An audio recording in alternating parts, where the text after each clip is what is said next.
Damos as nossas boas-vindas a todos vocês que nos acompanham sempre no nosso programa Curiosidades Bíblicas e Histórias do Cristianismo. Este é o 20º programa. E caso você não tenha visto nenhum ainda, ou viu apenas alguns, a gente já deixa aqui um convite a você para que entre aí no nosso canal e veja ou reveja os nossos programas, que estão muito bem feitos e bastante instrutivos. O nosso tema nesta oportunidade é bastante interessante, bastante profundo e atual, e eu tenho certeza que vocês vão gostar e apreciar bastante. Música e liturgia. Música e liturgia. E já deixo aqui então mais um convite. Mande o link para uma pessoa que você conhece, um líder da igreja, alguém que trabalha com a área de louvor, de liturgia, de música na igreja, para que veja este programa. Mais uma vez, estou com o meu amigo, professor Wander. Prazer, Wander, estarmos juntos para o nosso 20º programa. Que bom você estar de volta. É um marco histórico, hein? É histórico. E espero que o pessoal acompanhe, veja os anteriores. E tem uma nova série chegando, inclusive no programa de hoje estamos abrindo uma nova série, que vai ser muito interessante. Já já você vai dar detalhes sobre isso, que é conhecer um pouco mais aquilo que nós fazemos aqui no curso de teologia, outros professores, outros pesquisadores que participam conosco e, enfim, de áreas diferentes e que têm conexões bem importantes com a história. Inclusive o tema de hoje. Música e liturgia é falar de história, aquilo que aconteceu ao longo do tempo e o modo como esse culto foi praticado e chegou até nós. E também depois você vai anunciar aí a próxima série que está vindo sobre as questões históricas das denominações. Mas eu vou deixar para você fazer isso, você. O Wander já fez essa introdução. Nós temos planejado, para você ter uma ideia, 2 anos de programa. Esperamos que a gente tenha forças para fazer isso, né, e condições. Mas os próximos 4 programas nossos, nós vamos tratar de temas de estudo teológico. Então você vai poder estudar alguma coisa com o pessoal da nossa casa aqui. Depois nós vamos ter uma série sobre a história dos movimentos evangélicos. Conhecer um pouco da história, o que aconteceu para que a gente chegasse até os dias de hoje. A história das denominações, Wander. Esse vai ser bastante interessante. Pois as origens, né? Porque a gente tem as pessoas vinculadas a uma igreja, a outra, e a gente vê um número tão grande de denominações, e as pessoas muitas vezes querem saber, mas de onde veio tudo isso? Como é que se formou toda essa árvore denominacional que marca o protestantismo, as chamadas igrejas evangélicas? Então a ideia é trazer desde os primórdios da Reforma Protestante, principalmente, até os dias atuais, esse quadro histórico de como se formaram as denominações. E esses movimentos, na verdade, tiveram sempre pessoas por detrás deles. Nós vamos também estudar as grandes personagens da fé protestante, evangélica, tanto homens como mulheres, e também, finalmente, história da igreja no nosso continente, na América Latina e no Brasil. Então, como você vê, se você já tem alguma ideia, alguma sugestão, escreva aí no nosso chat e nós já vamos tomar nota para respondermos ou tratarmos daquilo que você também gostaria que a gente tratasse aqui no nosso programa. Hoje, música e liturgia. E nós temos uma convidada especial, professora Jaqueline, da FTSA. E, Jaqueline, é uma alegria ter você conosco. Você juntou-se à nossa equipe recentemente. Eu queria que você se apresentasse para o nosso público, por que você veio para a FTSA, o que você faz aqui, e depois nós vamos começar a nossa conversa sobre música e liturgia. Obrigada, viu? Prazer enorme estar aqui, a Sei e Wander. Nossa, vocês não sabem como eu fiquei feliz do convite. Agradeço a todo mundo que está aqui assistindo. Esse tema tem tudo a ver comigo, então falar da minha história é já falar do tema. Eu tenho um percurso aí acadêmico, pesquisando culto, música e liturgia. Sempre trabalhei com música na igreja e vim aqui em 2021 no mestrado profissional, né? Fiz toda a fase do edital, passei como professora do mestrado profissional. Fiquei 2021 né, trabalhando remotamente, e tive o feliz convite de ser coordenadora do mestrado profissional. Me mudei de São Paulo para Londrina e hoje estou aqui na coordenação do mestrado profissional, trabalhando com essas pessoas queridíssimas, um corpo docente querido, um grupo de alunos querido. E é com muito prazer, com muita honra que estou aqui hoje para a gente conversar um pouquinho disso. Que bom. E nós também estamos felizes com você aqui, viu, Jaqueline? É uma alegria mesmo. Então, música e liturgia. Vamos começar com essa palavra liturgia. Algumas pessoas dizem assim, olha, a nossa igreja não tem liturgia, ou a nossa igreja é uma igreja litúrgica. Quando as pessoas usam essas expressões, usando a palavra liturgia, o que é que a gente pode entender sobre isso? Liturgia é uma coisa muito fácil de a gente entender, eu vou tentar explicar aqui da forma mais tranquila, muito tranquila. Liturgia é a forma que é feito um culto. O culto, ele pressupõe, acho que para a gente falar de liturgia, a gente dá um passinho atrás para falar o que é culto, né? A gente partindo aí do pressuposto do culto cristão, a gente tem muitos teólogos, mas eu gosto muito da ideia de que o culto é a devolutiva que nós damos a Deus por tudo que Ele fez em nós, na nossa vida. Então somos resgatados por Cristo e devolvemos para Deus, para Cristo, devolvemos aquilo que o Senhor nos faz. Então o culto é mesmo aquele momento coletivo em que o povo resgatado adora ao Senhor. E neste culto, enquanto adoramos, Deus fala conosco, porque Deus está em tudo. Deus está inclusive nessa devolutiva, porque se não é o Espírito Santo, nós não temos a menor condição de cultuar ao Senhor. Então todo o processo é essa relação de Deus para com a humanidade, da humanidade para com Deus. Isso é lindo. Então isso é culto. Cultuar é aquele momento em que nós devolvemos ao Senhor tudo aquilo que Ele fez na nossa vida. E que o Senhor continua falando conosco. E aí o que é a liturgia? A liturgia é a forma que nós encontramos para tornar isso algo coletivo. Então dizer que um culto tem liturgia é falar qual é a forma desse culto. Esse culto tem que ritos, esse culto tem que elementos. Eu trago oração, eu trago cântico, eu trago coral, eu trago meditação, eu trago unção com óleo, né? Eu trago movimento, né? Mini procissões no culto. Então tudo isso a gente entende como liturgia. Então ela é aquilo que dá forma à expressão e dá uma forma coletiva.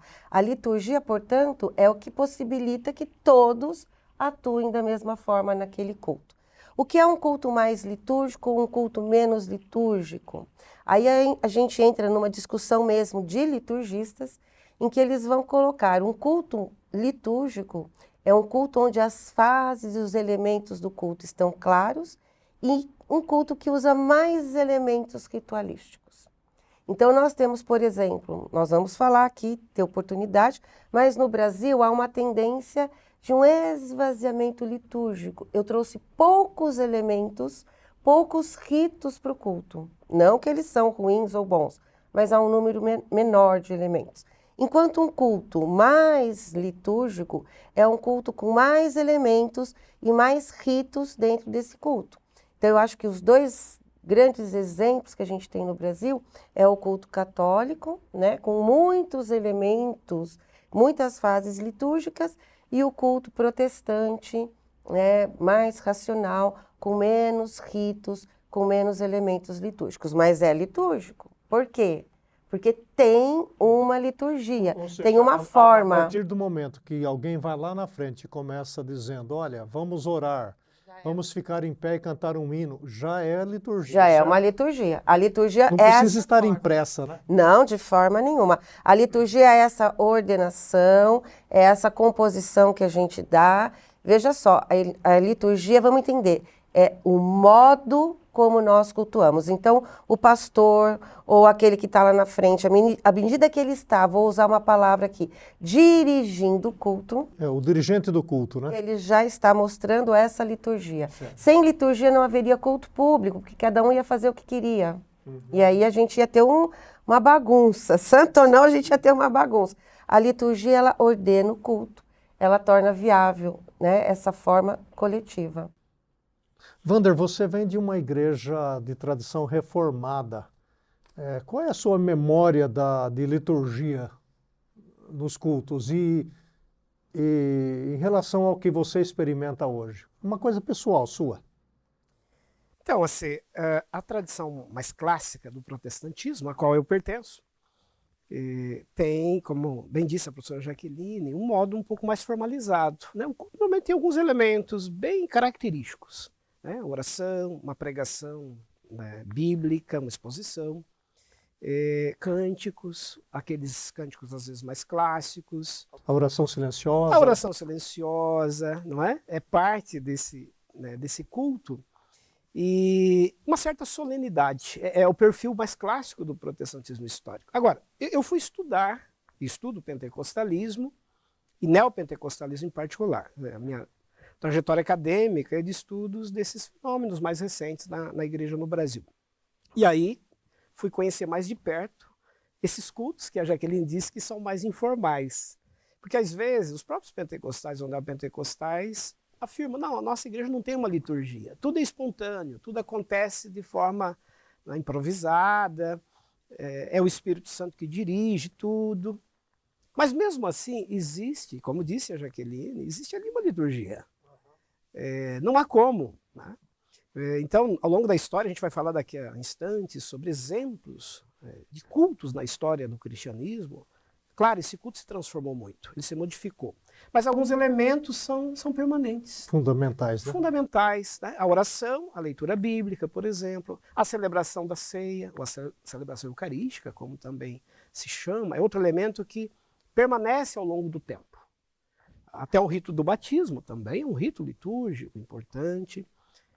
Um ofício fúnebre também. Então, ao longo da história do cristianismo, nós temos vários desses elementos sendo praticados. Então, assim, eu vivi toda a minha trajetória religiosa de pertencimento confessional num ambiente que preserva esses aspectos característicos do culto. Exatamente. E Jaqueline, sobre o que o Wander está falando, a gente presenciou, e você é uma estudiosa do tema, a transformação dessa liturgia, né? Como que isso começa e como isso se transforma e chegando até nós. Vamos lá, eu acho que a gente tem que pensar, você não está falando só em termos de Brasil, né? Ou você está falando em termos de Brasil de forma geral? De uma forma geral, como você gostaria de colocar ao longo da história, né? Como essa liturgia se transforma? Então, na realidade, gente, como a liturgia é forma, nós temos que entender que a liturgia dialoga diretamente com as formas de expressão de uma cultura local. Que é impossível a gente adorar a Deus sem que a adoração tenha, primeiro, para nós, um significado. Então, por que a liturgia ela se transforma? A liturgia se transforma porque as culturas são diferentes e as culturas estão em transformação. Então, a gente tem que entender que não há uma fixação de um culto que seja... isso é muito importante, né? Dizer, aquele culto que é o culto que agrada a Deus. O culto que agrada a Deus é o culto que está em espírito e em verdade, do coração. Agora, a forma, a expressão, ela sempre vai ser um diálogo cultural. Por isso que houve mudança. Porque se fosse fixo, não mudaria. Então, a essência do culto não muda, que é esse coração adorador, mas a liturgia vai mudando de acordo com a cultura. Então, primeira coisa que a gente tem que saber, esse culto cristão não caiu do nada, ele já vem lá de uma tradição judaica, né? A gente tem 2 modelos de culto, inclusive, né? O culto do templo, mas a sinagoga começa a fazer, ela é muito presente no culto cristão, porque enquanto o povo não teve o templo, as sinagogas começam a surgir, e aí traz à memória o quê? Traz à memória o templo, traz à memória... Então, a questão da história, da oralidade, da oração, do ensino, tudo isso é, na realidade, o culto sinagogal que vai trazendo, e o culto cristão absorve o culto do templo com essa história sinagogal, depois o nosso historiador aqui pode até completar, e a gente começa um culto cristão muito simples, com cântico, com salmos, com hinos, com oração, com muita oralidade, com muita história, mas aí esse culto passa por transformações quando ele é institucionalizado, né? Então, a gente tem todo um formato. A Igreja Católica começa, né? Vamos pensar, a primeira igreja cristã oficial no Ocidente, ela vai formalizar esse culto. Então, na área de música, a gente tem, por exemplo, o canto gregoriano, né? Que era um tipo de música cantada só pelos padres, só pelo clero, né? E aí a gente tem todo um formato. Esse cântico, ele vai tomando proporções gigantescas na igreja, e a gente tem liturgias extremamente complexas na Idade Média. Por quê? Porque há uma profissionalização desse corpo clerical. Eles começam a cantar músicas a 4 vozes, a 8 vozes, em várias línguas. Aí a gente tem liturgias, por exemplo, século III, liturgias extremamente complexas, fixadas à liturgia da palavra. Então, por exemplo, entrava todo o povo, estava de pé, o padre falava, explicava a palavra, saía, e aí ia a liturgia da missa, que é a Eucaristia. A missa tem que ter Eucaristia, só participava da Eucaristia quem já era batizado. Os batismos aconteciam num outro momento ritualístico, né? E às vezes separado, dependendo da forma que era o batismo naquele século. E as missas cresciam, corais, responsivos, inclusive, extremamente profissionais, que é o que Lutero vai combater. Ele fala muito complexo, muito difícil, e aquela missa toda linda, maravilhosa, cheia de rito e de música. E depois isso muda. Quando vem Reforma Protestante, Lutero fala, não, está muito complexo, está muito complicado, só o clero cantando, não. E aí a própria noção do sacerdócio universal, Lutero muda, põe isso na boca do povo, é o povo que tem que cantar, e daí vários desdobramentos. Então perceba que a gente tem mudanças internas à própria religião cristã, posicionamentos teológicos, mas o quê? Quando a música chega no povo, que a congregação começa a cantar, aí elementos culturais também começam a mudar, né? Então, você já mencionou um ponto interessante aí. Essa virada se dá com a Reforma. Com a Reforma. Com Lutero. Com Lutero. Na realidade, a igreja começa a cantar, já que a gente está falando aqui de música, a igreja, o povo, começa a cantar na Reforma Protestante, pensando numa igreja instituída. Porque a gente tem aquele culto, né, do Novo Testamento, a gente não sabe como que é, mas a gente tem uma noção, pelo pouco que se diz ali, que Paulo fala, quem tem salmos, quem tem hinos, né? Era o povo que cantava, mas depois isso passa totalmente para a mão do clero. Vai ser na Reforma Protestante que a música volta para o povo. Ainda nessa parte dos primeiros 4 séculos, vamos pensar, se me permite só uma partezinha nisso, é muito interessante observar pelo menos 2 coisas em relação ao culto das primeiras comunidades. De início, as casas. Não havia um local público para esse culto, não havia templo. Nós já até estudamos aqui, nos programas anteriores, o pessoal pode acompanhar, a ideia das casas que hospedavam a igreja, e ali então eles praticavam essas celebrações, oração, pregação, simples, testemunho. essas celebrações, mas... Perfeito, com a participação, né, comunitária, inclusive a celebração da ceia ali naquele momento. E só a partir do século IV, a partir de Constantino, imperador, né, que a gente também já teve um programa aqui sobre ele, é que nós vamos ter essa mudança, em que o culto vai sair das casas e finalmente é levado para templos, né, que foram construídos com o recurso do próprio Estado romano, a mando de Constantino, principalmente da mãe dele, né, da Helena, para que templos, basílicas, esses locais suntuosos passassem a abrigar o culto cristão. Que não eram nem da igreja cristã, vão ser cooptados por ela, readaptados por ela. Isso, e aí é um desenvolvimento, e conforme isso vai se desenvolvendo, é bem legal, porque a gente vê a simplicidade do culto, esse culto que tinha liturgia, era em casa, tinha, mas que sai da mão do adorador, né, do povo, e vai para a mão do clérigo, né? Se institucionaliza, se profissionaliza, a música se profissionaliza. Eu acho que os templos já são respostas a isso também, né? Porque a gente olha essa possibilidade, esse espaço, a gente olha na Europa, né? A suntuosidade dos templos, né? Isso. Era um Distanciamento, né, do Distanciamento. povo e do sagrado, sempre a mediação do sacerdote. É. E uma outra coisa muito interessante, que a Jaqueline também mencionou, a presença da música. A gente, quando lê o Novo Testamento, encontra lá alguns hinos, trechos de letras que os autores bíblicos pegaram e transcreveram. Por exemplo, Filipenses 2, 5 a 11, é a letra de um hino cantado. Os salmos, né? Salmos são readaptados. Então, isso marca e mostra como a música estava presente nas primeiras comunidades cristãs. E outro detalhe interessante, os chamados cultos das catacumbas, praticados em épocas de perseguição.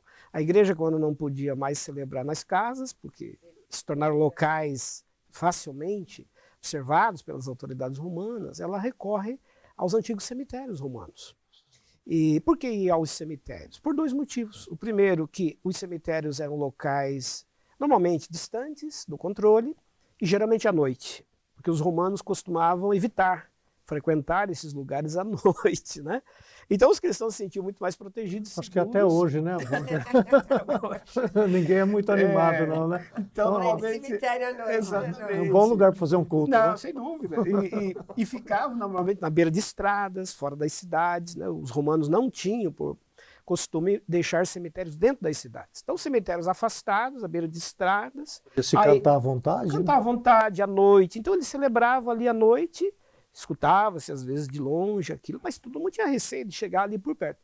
Então, os antigos cemitérios são locais de proteção, de segurança para essa igreja celebrar a ceia e os seus ritos. E outra coisa importante dos cemitérios, eram locais onde os mártires estavam sepultados.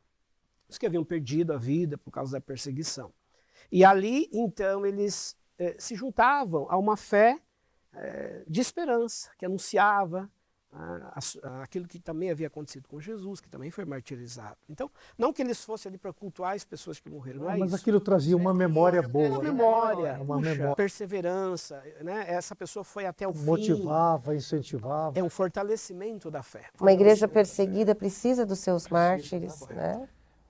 Jaqueline, parte dos seus estudos, naturalmente, passa pela reforma.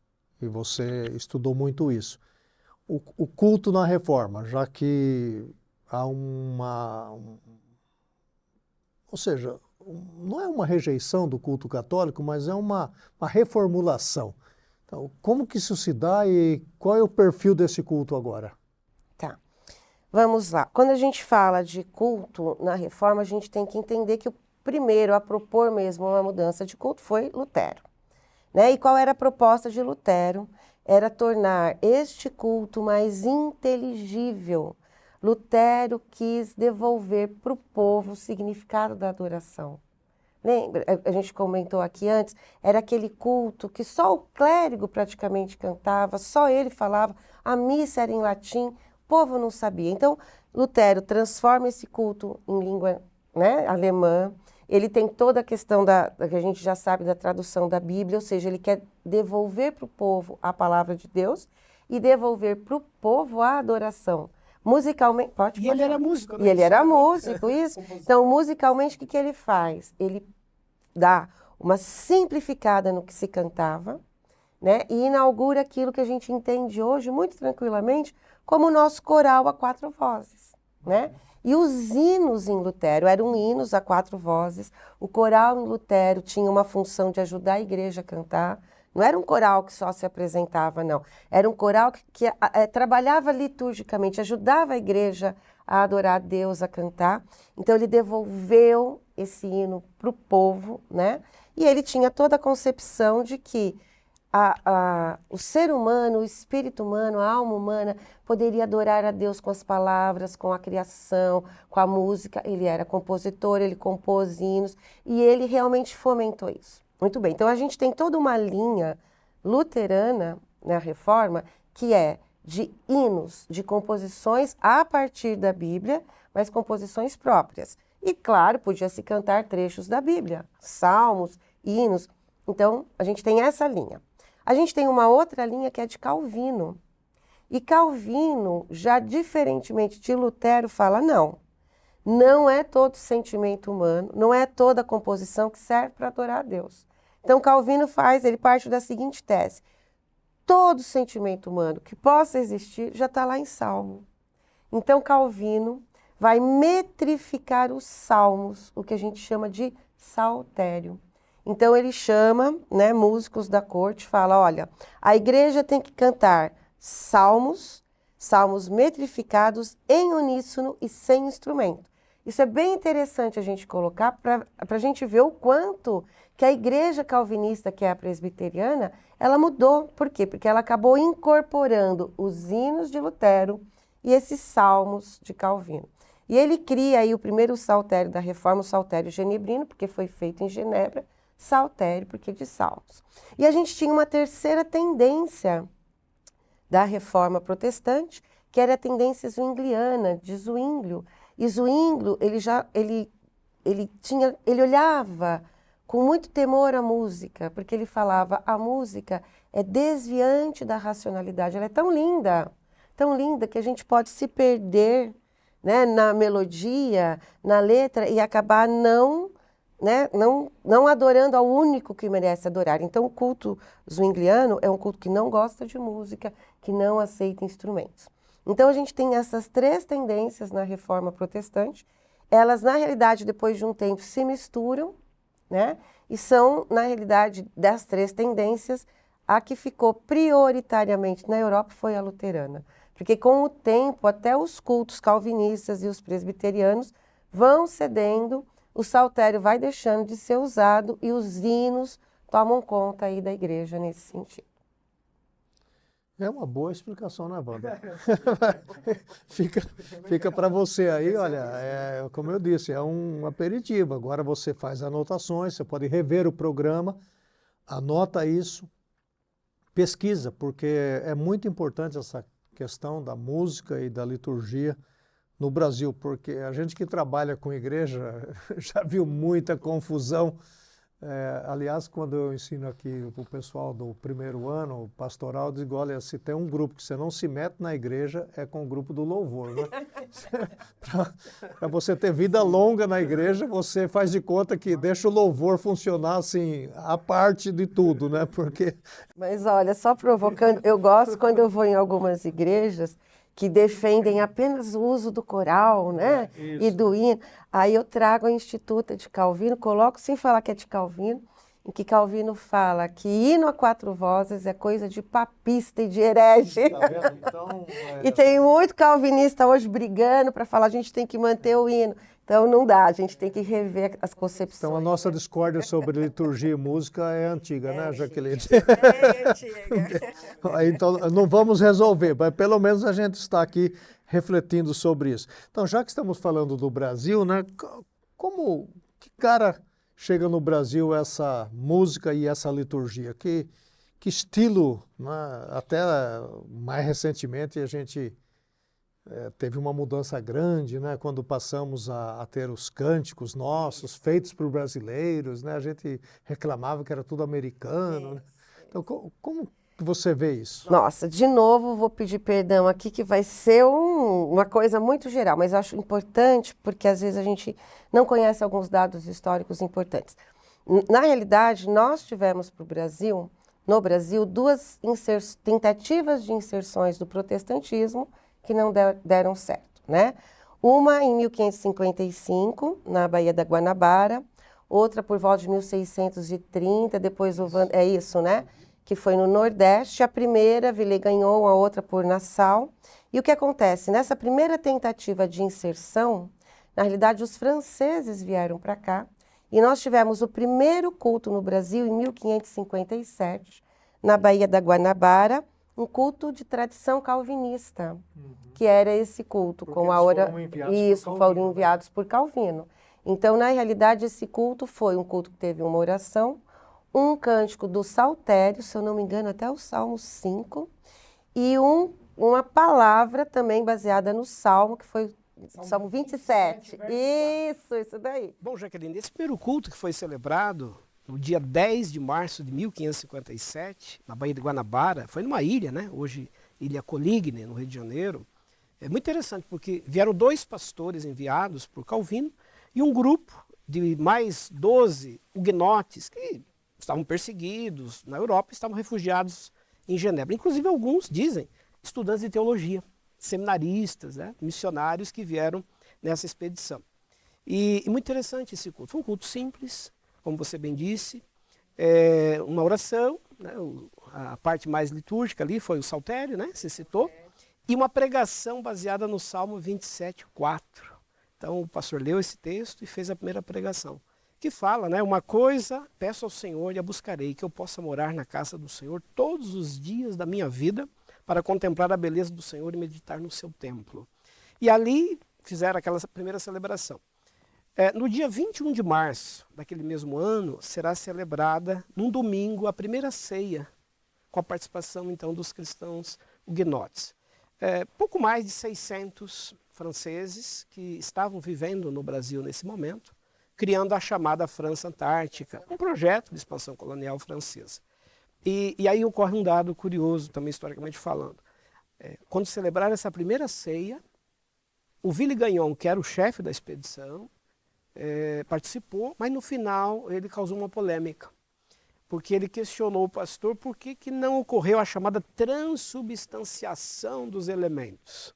Porque o Ville Gagnon era de origem católica, recém-convertido à fé protestante, então não entendia ainda essas questões. Tanto é que ele pede para Calvino, para quem vive protestantes, que ele quer ali ajudar, mas é ele mesmo que vai contra o protestante. E aí cria uma polêmica por causa da ceia, se era transubstanciação, que era o rito católico, e até hoje, né, da transformação dos elementos. Resultado, nasce ali a primeira polêmica já no Brasil. Começou cedo. Começou cedo. Já por causa da ceia. E aí os franceses, protestantes, vão ficar no Brasil por mais um ano. E aí em 1558, eles são deportados, literalmente, tem que ir embora, tem que deixar o país. Ficam apenas 5, porque não coube todo mundo no navio. E desses 5, 4 serão martirizados. Isso. Os primeiros mártires protestantes, que os nossos livros de história não contam, né? Muito pouco menciona, né? Há um relato do Jean de Lery, que veio com essa expedição. Ele era um sapateiro, um comerciante que acompanhou. Depois ele volta para a Europa, faz teologia, se torna um pastor e escreve a tragédia do Guanabara, que é um relato desses 4 primeiros mártires que perderam a vida no Brasil. Por quê? Porque o Ville Gagnon, depois que os demais tinham ido embora, pediu que eles elaborassem uma declaração de fé, para dizer no que eles acreditavam. E nessa declaração de fé eles afirmaram tudo o que eles acreditavam de fato, na Bíblia. Resultado, foram acusados de hereges. E aí foram executados. 3 primeiramente e depois um 4 que havia fugido e acabou sendo capturado também. O pessoal que está assistindo, e se fizer uma pesquisa no Google, a tragédia da Guanabara tem um PDF, é muito bonito, o relato desses primeiros, né, o testemunho de fé. Então procura aí, salve esse PDF para você aprender um pouco mais da história do que nós estamos vendo aqui, né, a história relacionada à liturgia e à música.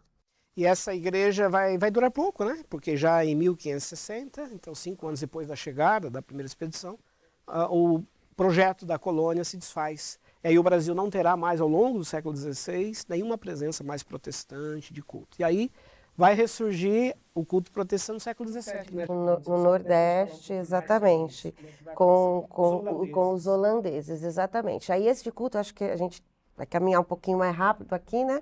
Mas só para o pessoal saber que a gente teve esse segundo momento aí, 1630, e aí, pensando em culto e música, é bem interessante, porque no Nordeste, com Nassau, ele incentivava a música.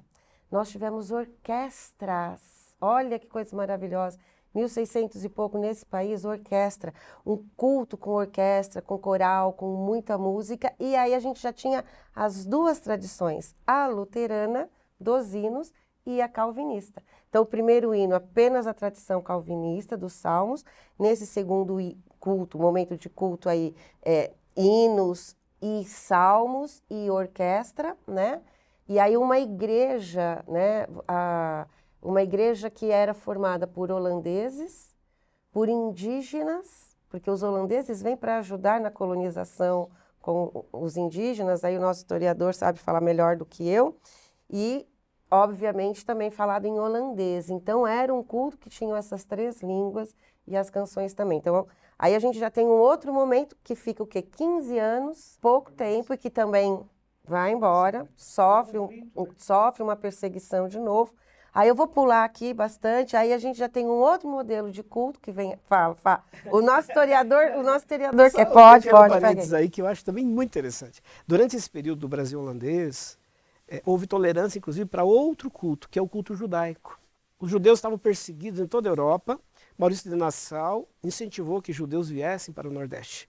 E foi criada a primeira sinagoga nas Américas, no Recife. Quem visita hoje a antiga cidade do Recife, vê lá a primeira sinagoga construída por judeus para o rito judaico, o culto judaico sendo celebrado e praticado com liberdade. Então, o projeto holandês, pela primeira vez, tolerou outro culto em território, né, brasileiro, agora de ocupação holandesa. Mendonça fala disso, né? Um grande sociólogo da religião no Brasil, e ele fala, poxa vida, como dói no coração ver esse projeto interrompido, porque realmente os avanços que nós teríamos a partir dali... Diferentes áreas. Nossa, com certeza. Mas aí, vamos lá, voltando aqui para o culto, para a liturgia, aí veja só, o protestantismo sai do Brasil, a gente está com todo um período aí de ausência de protestantismo no Brasil, porque protestante virá em solo nacional de novo, só com a abertura dos portos das nações amigas, com a vinda da família real aqui, a gente está falando do século XIX, e aí esses cultos, né, protestantes voltam por quê? Principalmente por conta dos ingleses, né? Então os navios ingleses começam a fazer culto em inglês, eles já estão aí com o livro de oração comum do anglicanismo, lá na Europa, né? Então, Inglaterra, né, fez o culto de oração comum, o livro de oração comum, esse livro é usado aqui nesses primeiros cultos, e aqui começa, no século XIX, no Brasil, crescer anglicanismo e luteranismo, e da onde, dos navios, para onde vão esses cultos? Para as casas, para as praças, para um local. A gente ainda não tinha, inclusive, a liberdade de culto, de constituição, de um monte de coisa. Os templos, nada disso, né? Só uma partezinha, só em 1824... Que a Constituição vai mudar. Exatamente, a primeira Constituição do Isso, Brasil, e que vai permitir exatamente que haja templos, igrejas, inclusive a questão de casamento, de enterro, né? Tanto é que a gente em São Paulo tem o primeiro cemitério protestante do Brasil. Talvez o público que nos assista não saiba, mas protestante não podia ser enterrado, porque era igreja católica. Então, onde que eram enterrados os protestantes? Nos quintais das casas, né? A gente tem história, inclusive, de pessoas que lembram isso. Olha, meu avô está lá enterrado no interior. Tá? Então, tudo isso vai acontecendo. A gente tem esse primeiro culto, então, no século XIX. Não podia ser proselitista, você não podia evangelizar. Era um culto vinculado àqueles que vinham, né, nessa questão migratória, aí, tanto os alemães quanto os ingleses. Então, era um culto que não podia fazer prosélitos. Quando a gente tem a Constituição que fala das igrejas, elas também não podiam ter fachadas de igreja, não é isso? Isso, Jaque, se você me permite, o artigo 5º da primeira Constituição do Brasil, que é de 1824, do Brasil já independente, e nós estamos aí celebrando, né, o bicentenário da independência no Brasil. Então, lembrando que Dom Pedro I convocou uma constituinte para elaborar a Carta Magna que iria reger agora o Brasil independente. 90 constituintes participaram, dos quais 20 eram padres. Então, a influência católica na primeira Constituição do Brasil foi muito forte. Mas já houve um avanço. No artigo 5º se assegurou pela primeira vez a liberdade de culto. Se me permite ler, eu acho que vale, diz aqui, a religião católica apostólica romana será a religião oficial do Império. Todas as outras religiões serão permitidas em culto doméstico, que é o que você estava dizendo, ou de forma particular, em casas para isso destinadas, sem forma alguma exterior. Isso, sem forma exterior. Não podia aparentar templo de jeito nenhum. Olha, historicamente, historicamente a gente tem aquela ideia de que uma igreja, para agradar a Deus, não pode ser bonita, não tem que ter... A gente protestante, a gente fica meio assim quando a gente vê uma catedral protestante. Por quê? Porque isso foi cristalizado no país e mesmo depois podendo formar igrejas, com a placa da igreja, ela vai ter essa carinha mais doméstica, né? Isso. Mas aí eu vou chegar aqui no missionarismo estadunidense, metade do século XIX, vem o que nós entendemos como protestantismo missionário, né? Os missionários vêm aqui, a gente tem o protestantismo de missão, que agora sim a gente tem um corpo de protestantes que estão no país, que podem e que farão o processo de evangelização, né? E aí a gente tem um formato de culto no Brasil que realmente já é na língua nativa, em português, e esse formato de culto será moldado pelo casal Calley. Sarah Calley, Robert Calley vem para cá, 1850 mais ou menos, né? 55. Primeira, a Sarah faz a primeira escola dominical, né, no Rio de Janeiro, na casa dela, 1855. Sarah Calley é compositora, tradutora, e o que a Sarah faz? Ela pega o inário que já existia nos Estados Unidos, que é uma mudança radical do culto europeu para o culto estadunidense. Nos Estados Unidos, o culto já sofre muitas alterações, né? Os movimentos de avivamento, os acampamentos, então eles mudam a cara do culto americano, já é muito próximo do que nós conhecemos hoje, que é muito cântico, cânticos novos, né? A gente tem toda a linha de hinos na Inglaterra, o carol em inglês, eles tinham uma métrica muito mais fixa, né? O hino luterano tinha uma métrica muito mais fixa. Nos Estados Unidos se populariza. E aí vem esse formato mais popular de hino para o Brasil. Sarah traduz muitos hinos, ela faz uma adaptação que hoje seria impensável.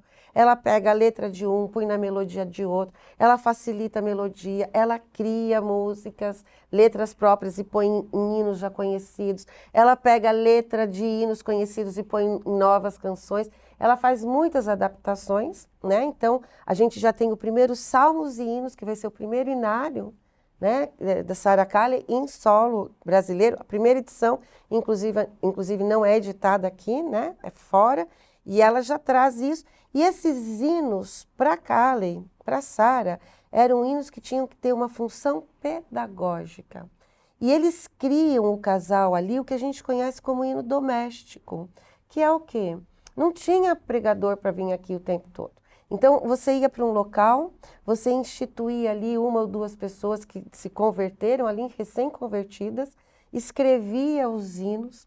Gente, eu tenho um papel numa cidade do interior, logo virá o nome aqui, em que existia a escola dominical, o pastor chegou, então a gente tem a letra da secretária da escola dominical, que ela escreveu aquele hino. O pastor ia voltar dali um mês, mas ficou ali já registrado semanalmente quem iam fazer os cultos, os presbíteros, os líderes ali, e aquele hino seria cantado todo mês, para fixar.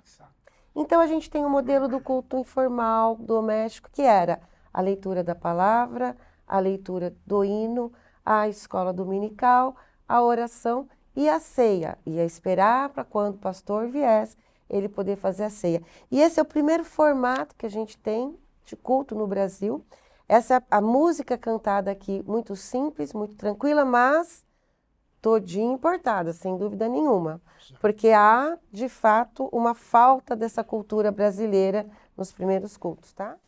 Você me permite só uma interação agora com a professora Jaqueline, uma coisa muito interessante disso que ela coloca, o casal Calley, né? Ele era médico e tinha acesso, por exemplo, ao próprio imperador, Dom Pedro II.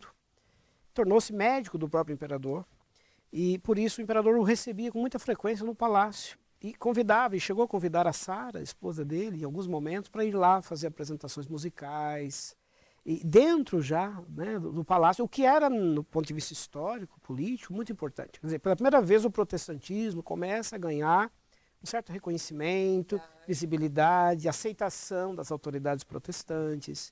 E a Sarah, isso que você coloca, já que salmos e hinos, harpa cristã, cantor cristão, tudo vem a dos partir que nos acompanham, né, já leram, já cantaram, já usaram nas suas igrejas, usa até hoje algumas igrejas. Vem daí, né? Vem do trabalho que ela fez. O trabalho de Sarah. Maravilhoso o trabalho dessa mulher. Os hinos são comuns, né? Sim, são comuns. São comuns e vieram dessa tradução. E a Sarah escolhe, né, os hinos que poderiam ser cantados aqui.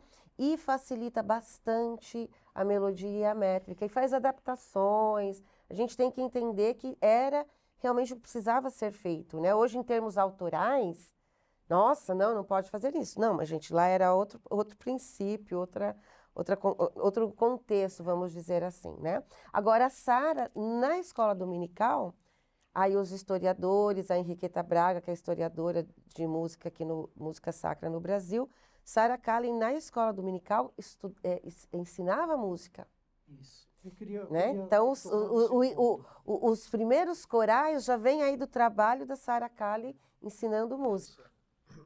Você fala da função pedagógica dos hinos, que os pastores vinham, depois demoravam para voltar, e o povo ficava cantando os hinos. Eu penso também que muitas dessas pessoas de roça, de sítio, não sabiam ler. Exatamente. Então, os hinos serviam como a fixação da palavra de Deus. Hoje, os nossos cânticos são mais, não quero usar essa expressão, mas são mais ligeiros, são mais efêmeros. Por exemplo, tem uma música que eu canto na igreja e depois eu não canto nunca mais. Porque tem tantos cânticos, tantos grupos, tantos cantores evangélicos.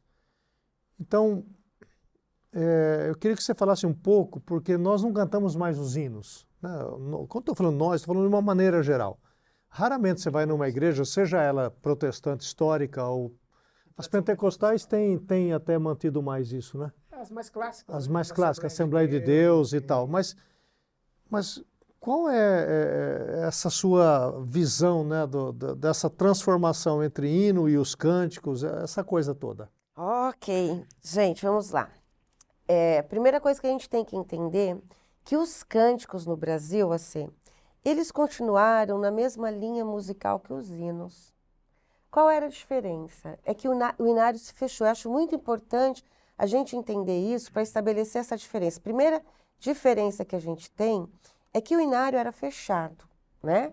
E os cânticos eram novos. Segunda diferença é que os cânticos, eles foram trazidos no Brasil por instituições para-eclesiásticas e eles primeiro foram chamados de corinho. Por quê? E americano também, né? Né? Tudo americano.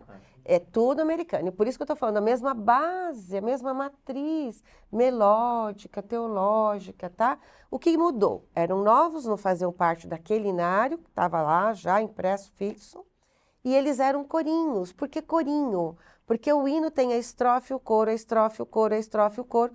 E esses cânticos, eles tinham apenas o coro. No máximo, 2 estrofes e o coro. Então, eles são hinos menores. Mas se você for pensar a melodia de um hino, a base melódica de um hino, com a base melódica do corinho, que depois foi chamado de cântico, você verá que você tem a mesma constituição estilística, musical, ok? Mas eles, como eles são menores, vão ser chamados de corinhos e de cânticos. Tudo, na realidade, o modelo é norte-americano, estadunidense, e começam os jovens a cantar isso. Então, a gente tem um momento de grande problema dentro da igreja, que estou deixando de cantar o inário e estou cantando o corinho ou o cântico. Essa foi toda a minha linha. Colocava no retroprojetor lá. Colocava no retroprojetor, as equipes, porque as para-eclesiásticas, principalmente anos 70, né, surgem para-eclesiásticas para jovens, Palavra da Vida. Então, eles vão criando modelos, os jovens vão... estudam lá, estudam música, eles ficam às vezes meses fora da igreja, voltam, montam, né, as suas equipes de louvor, os jovens começam a cantar, o coral vai perdendo terreno para esse grupo, os hinos também. A gente tem um momento de grande conflito litúrgico geracional no protestantismo brasileiro, que é por conta da chegada dos cânticos nisso. Estamos brigando por músicas do mesmo estilo, isso que eu acho interessantíssimo, né? Porque ainda não estamos falando de novas teologias, não. A gente está, aliás, quem quer saber a teologia dos salmos e hinos, há um livro aqui chamado Celeste por Vir, Antônio Gouveia Mendonça, que ele vai trazer os salmos e hinos e falar, olha, os salmos e hinos que a gente canta em todas as igrejas tem teologia arminiana junto com teologia calvinista. Eu acho fantástico a gente desconstruir essa ideia, né, de que Existia um inário inicial protestante, só com teologia calvinista, não. Presbiteriano nesse Brasil cantou muito hino arminiano, é Mendonça que fala isso, mas aí há uma mudança do inário presbiteriano, os inários começam a se especificar e junto com isso os cânticos começam a aumentar. A questão que você fala hoje é que esses cânticos a gente tem já nos anos 90 uma proliferação dos cânticos com a chegada, né, do nome gospel no Brasil. Então, hoje, nós vivemos não o momento dos cânticos, mas um momento posterior. Eu costumo falar, a gente teve um momento só dos hinos, depois vem o corinho, aí a gente tem um salto para o cântico, e do cântico a gente tem um salto conceitual para o gospel. O gospel não é o gospel americano, não tem nada a ver com o estilo gospel americano, mas é uma nova nomenclatura que as igrejas neopentecostais querem dar. Por quê? Porque elas querem trazer isso como uma música que podia ser consumida não só por cristãos. Então, isso entra no que a gente chama de mercado de música gospel. O que acontece, então, com esses novos cânticos? Aonde é que eles são feitos? Eles são feitos nas instituições religiosas? Não. Eles são produzidos nas instituições para-eclesiásticas? Não. Eles são produzidos aonde? Eles são produzidos de forma cada vez mais pessoal, pelo cantor, porque agora o cantor é que passa a ser notado. Não é o grupo, não é a igreja, não, é o cantor. Então há uma visibilidade muito grande desse cantor e ele compõe o quê? O que ele quiser. Sim. Né? Então a gente Não é mais comunitário. não né? é mais comunitário, não é mais vinculado a uma doutrina. E com isso a gente tem um número muito grande de cânticos, porque ele foi totalmente fragmentado, individualizado. E a igreja, o público da igreja, principalmente o jovem, tem acesso a essas canções o tempo todo, porque elas estão aí. Então, a igreja está cometendo, ao meu ver, um erro, que é tentar se manter atualizado o tempo todo com as novas produções. E aí, a gente perdeu essa função pedagógica da música.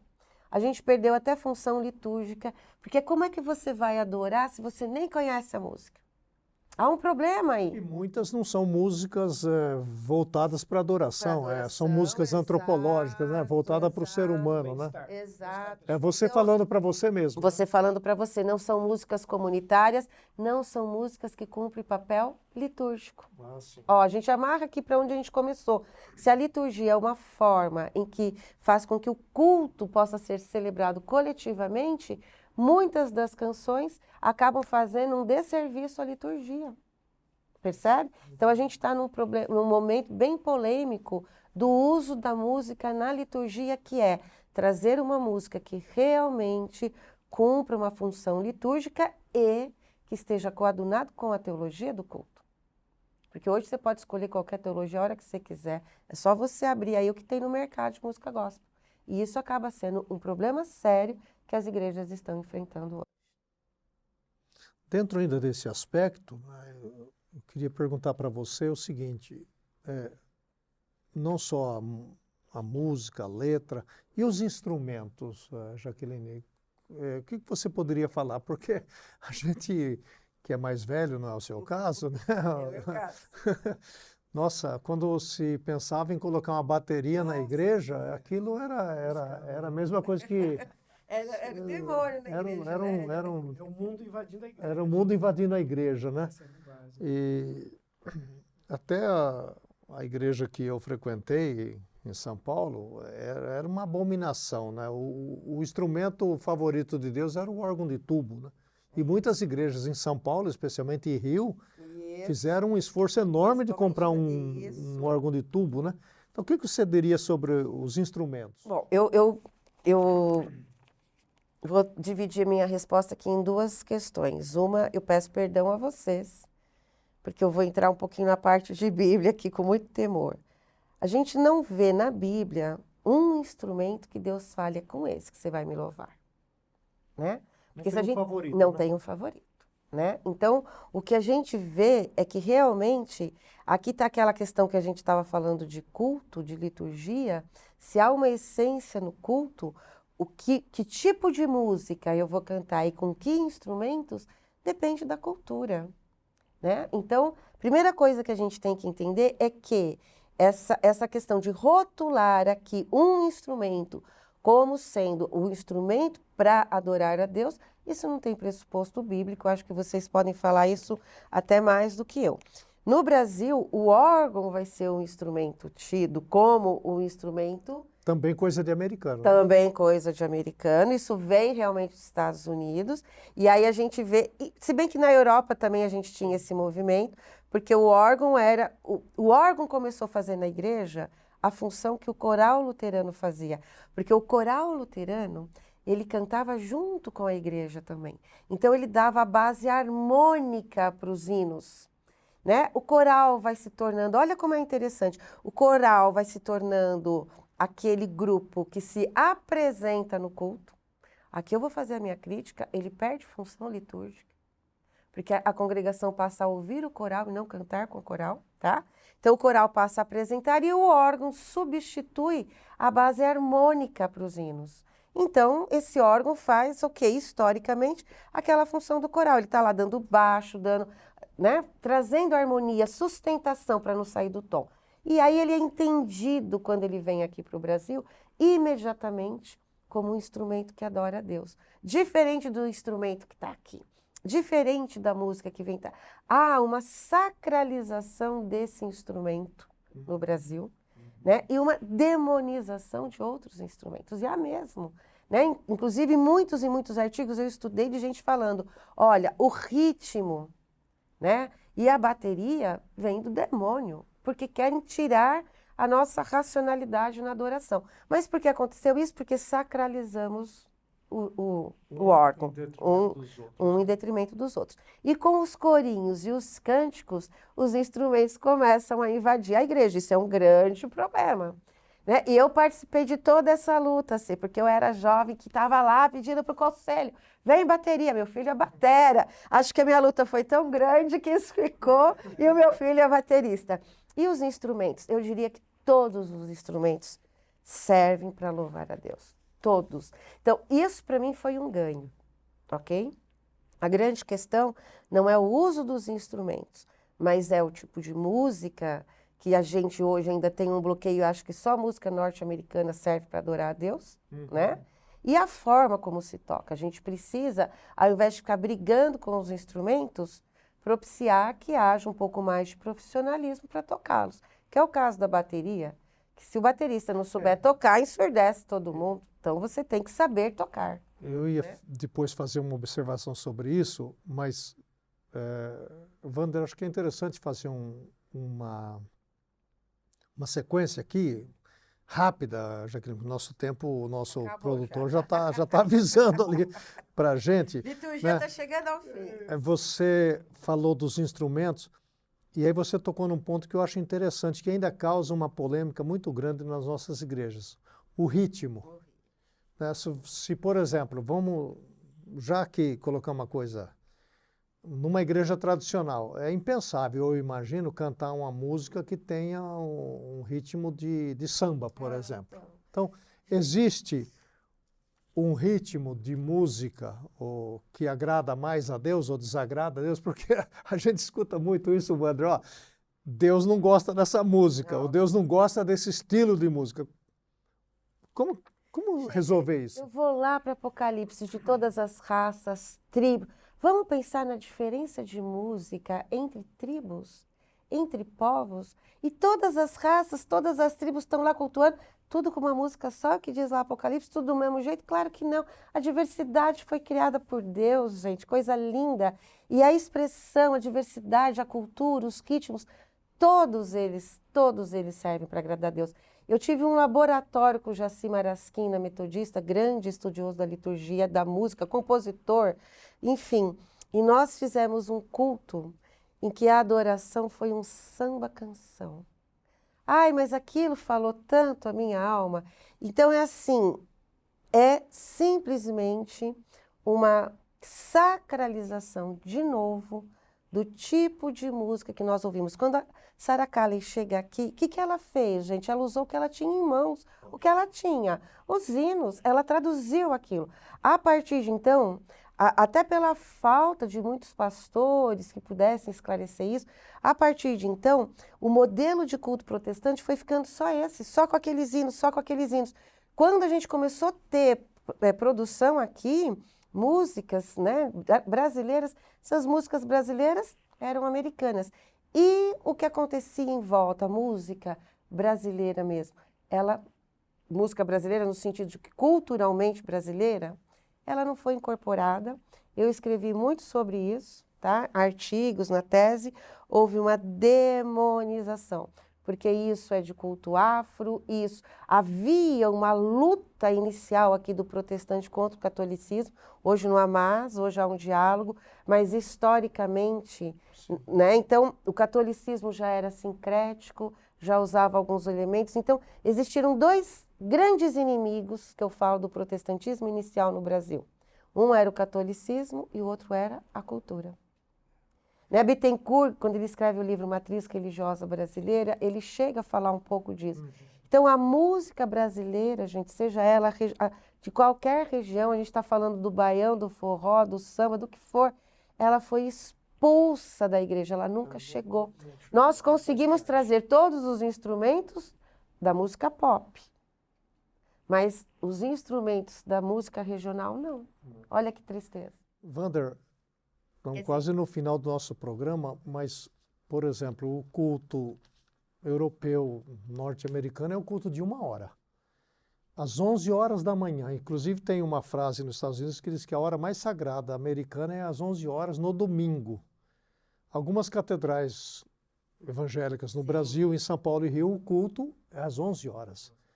E essa dificuldade da contextualização, por que isso se dá, Wander, do ponto de vista histórico? Isso ocorre assim, porque normalmente, né, um povo que se dispõe a evangelizar, levar pregação para outro povo, tende a reproduzir a sua cultura, o seu modelo, e impor esse modelo sobre os demais. Então, no processo de colonização, de formação da América Latina, né, no caso do Brasil também, há uma visão norte-americana ou europeia que é transposta para cá. Isso que bem colocou a professora Jaqueline. Tudo que é da cultura local, autóctone, passa a ser às vezes demonizado, é um estranhamento cultural. Por quê? Parte do princípio de que aquela cultura evangelizadora é superior, é melhor, é mais avançada, é sacralizada. E aí se impõe e cria-se um padrão e um modelo, né, de reprodução, de espelhamento daquela cultura de origem. E no caso do Brasil, houve sim uma rejeição completa. E aí, assim, uma coisa que acho que é interessante a gente pontuar aqui, não dá tempo de ampliar, mas só mencionar. O pentecostalismo, que chega ao Brasil a partir de 1910, ele já vai fazer um movimento contrário em relação à cultura. Ele vai se aproximar, demora um tempo, mas ele vai fazer uma aproximação da cultura. E hoje, muitos dos que, né, estão vinculados às igrejas do pentecostalismo, histórico mesmo, o neopentecostalismo, são de origem afro, né, de tradições, de culturas. É a religião mais negra do Brasil, costuma-se falar do pentecostalismo. Por quê? Porque tem ritmo, né, tem as expressões corporais, o culto é mais livre, ele não tem essa 1 hora engessada, fixa. Informal, musicalidade no corpo, no gestual, na emoção, né? Então, o pentecostalismo trabalha com esses elementos que são próprios da cultura local aqui. Por isso cresceu tanto. Por isso cresceu muito mais do que as igrejas. Mais perto do povo, mais né? perto do povo. Tem a linguagem, tem o estilo e tem a forma mais popular de se expressar. Como você está vendo, é um tema bastante amplo. E deixe as suas perguntas aí para os nossos próximos programas a respeito dessa temática que nós vamos responder para você. Mais uma vez, convidando você a compartilhar esse programa e dar sugestões para novos programas também. Você já viu que temos aqui um roteiro grande, mas você pode participar dando suas sugestões. Professora Jaqueline, chegamos quase no final. É no final mesmo. O que você diria, olhando para aquela câmera e o pessoal que está nos vendo e assistindo com bastante atenção, quais são os 2 ou 3 desafios que nós temos pela frente a respeito da música e como podemos vencer esses desafios? Misericórdia, 1 minuto? É 1 minuto, 2 minutos, para ser gracioso. Olha, para ser gracioso. Primeira coisa, eu acho que é isso que estamos fazendo aqui. É preciso estudar, entender os processos, desnaturalizar o que está dado. Nós temos que entender por que somos o que somos, cantamos o que cantamos, porque a gente entendendo o processo histórico, a gente sabe o que pode ser mudado. Então, a primeira coisa é muito importante que você que trabalha com música na igreja se informe, estude, né, vá atrás. E o nosso grande desafio é a conscientização da igreja, é criarmos cada vez mais, voltarmos para o culto cristocêntrico. Né? A música contribui muito para isso, o louvor comunitário, aquele culto realmente que traga a presença e a adoração ao Senhor. Para isso a gente tem que conhecer teologia, para isso a gente tem que conhecer a história da igreja, para isso a gente tem que conhecer liturgia. Então a minha palavra é de incentivo, que você que trabalha com música, vai fazer teologia, traga algumas questões teológicas, aprenda um pouco, faça cursos, interaja. Eu estou aqui à disposição e inclusive você posso fazer uma propagandinha? Está aqui brotando no nosso coração, o meu do professor Wander, de nós criarmos aí uma pós em música e liturgia, exatamente para atender a igreja hoje com tantas coisas, com tantas dificuldades nessa área. Então, que Deus te abençoe, mas faz a tua parte, vai atrás, estude bastante, que o desafio é grande. Wander, dentro dessa última palavra da professora Jaqueline, teologia e música. Queria que você falasse um pouco sobre isso e nos desse, sim, uma palavra do ponto de vista da história, né? A teologia e a música e por que precisamos disso hoje? Sempre caminharam juntas ao longo da história. Quando a gente vai ler lá os escritos do Novo Testamento, a gente já encontra hinos, como mencionamos, letras, né, que eram cantadas, profundamente teológicas. Por quê? Porque a música tem um papel e a função de fato, prezar por aquilo que envolve a fé, o que é sagrado e a relação com o que é divino. E ao longo da história da igreja houve sempre esse cuidado da que se cantava, da qualidade dessa letra em termos teológicos. Então, eu acho que, e aí só acrescento mesmo ao que disse já a Jaqueline, a importância hoje de nós repensarmos até aquilo que é cantado. Muitas vezes a melodia é bonita, é agradável, as pessoas cantam aquilo com muita emoção. São músicas muito voltadas ao bem-estar pessoal, né? Puxa, como eu gosto, como eu me sinto bem ouvindo essa música. Mas às vezes a melodia, o estilo é atraente, mas quando a gente analisa a letra que está sendo cantada, essa letra às vezes é até contradizente, ou contraditória com aquilo que a teologia, inclusive, ensina e diz. Então, aqui no curso de teologia, quem vem fazer teologia tem a oportunidade de estudar a história, como isso vem ao longo do tempo sendo praticado. O que mudou no culto? Quando é que a igreja perdeu suas referências e de novo tentou reconquistá-las? É importante demais entender também os procedimentos litúrgicos que envolvem o culto hoje. Há disciplinas especiais aqui no curso de teologia que tratam disso. Então, fica aí o desafio, o apelo, e aí quem sabe com essa possibilidade nós temos uma pós-graduação, por que não, para atender a esse público que trabalha diretamente com música nas igrejas, para justamente pensar a articulação e a necessidade de teologia e música como coisas indissociáveis. É verdade que o Wander e a Jaqueline estão falando, eu posso dar um testemunho. Aquilo que o Wander disse, às vezes o estilo da música, o ritmo, ele é emocionante, ele é empolgante. Mas eu não canto.